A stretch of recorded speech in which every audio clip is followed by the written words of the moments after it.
Banka e Shqipërisë ka vendosur kufi të rinj për kredit që bankat japin për pasuri të paluajshme rezidenciale, duke përcaktuar tavane për raportin kredi vlerë dhe shërbim borxhi të ardhura. Vendimi do të hyjë në fuqi në 1 korrik 2025 dhe synon të mbrojë kredimarrësit dhe bankat nga rigjiziqet financiare në kushtet e një tregu të paqëndrueshëm. Për kredit në lek, raporti kredis ndaj vlerës do të jetë 85% për shtëpinë e parë dhe 80% për të dytën. Në valutë përkatësisht 80% dhe 70%. Raporti shërbimit të borxhit ndaj të ardhurave do të jetë 40% dhe 35% për shtëpinë e parë dhe të dytën në lek, ndërsa në valutë 35% dhe 30%. Lodian Hysi, drejtori i rajonit jugperëndimor të OTP Bank Albania, në lidhje me këto ndryshime u shpreh. Nëse i referoheni, domethënë ndryshimeve të fundit që Banka e Shqipërisë ka nxjerrë, ato nuk kanë filluar të aplikohen akoma, domethënë do të aplikohen në 1 korrik, por unë do të thoja që ato nuk mendoj se do kenë impakt pra tek pjesa e kreditimit, sepse realisht pra janë kritere që shumica e bankave në Shqipëri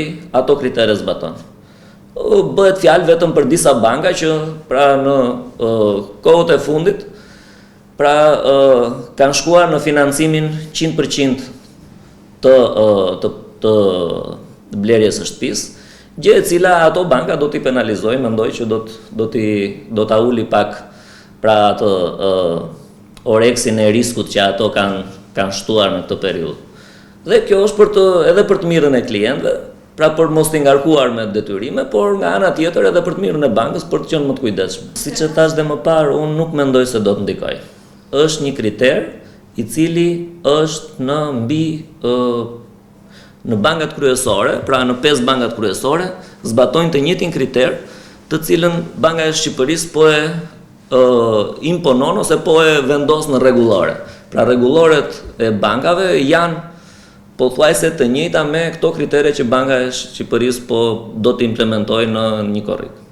Vendimi i Bankës së Shqipërisë vjen në një moment kur tregu i pasurive të paluajshme në vend po njeh zhvillime dinamike, ndërsa rritja e çmimeve dhe ndryshimet në kushtet makroekonomike kërkojnë masa parandaluese për ruajtjen e qëndrueshmërisë financiare. Me hyrjen në fuqi të këtyre rregullave të reja, pritet që bankat dhe kredimarrësit të kenë një qasje më të kujdesshme dhe të përgjegjshme ndaj procesit të kreditimit, duke vendosur në qendër sigurinë afatgjatë të sistemit financiar dhe mirëqenien ekonomike të individëve.